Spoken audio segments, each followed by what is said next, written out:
That same day, two of the disciples of Jesus were walking to the village Emmaus, about 7 miles outside of Jerusalem. They were deep in conversation, going over all the things that had happened. In the middle of their talk and questioning, Jesus came up and walked along with them, but they didn't recognize him. He asked, "What's this you're talking about?"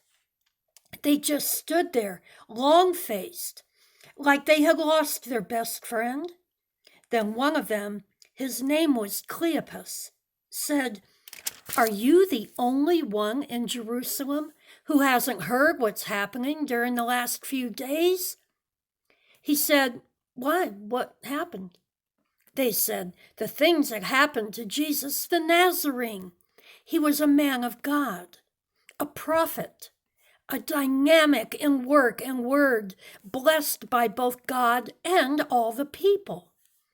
Then our high priest and leaders betrayed him, got him sentenced to death, and crucified him.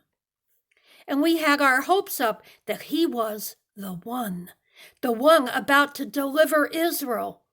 And it's now the 3rd day since it happened. But now some of our women have completely confused us.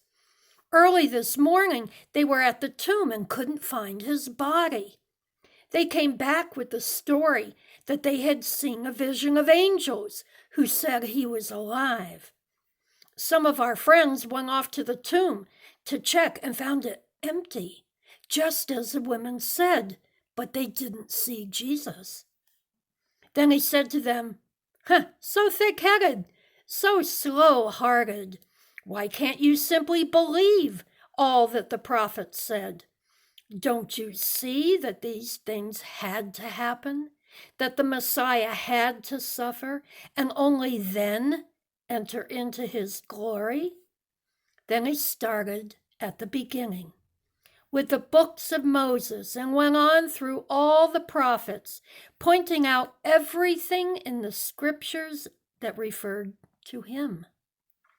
They came to the edge of the village where they were headed. He acted as if he were going on, but they pressed him. "Stay, have supper with us. It's nearly evening, the day is done." So he went in with them, and here is what happened.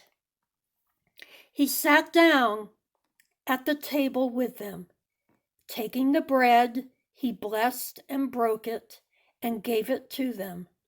At that moment, open-eyed, wide-eyed, they recognized him, and then he disappeared.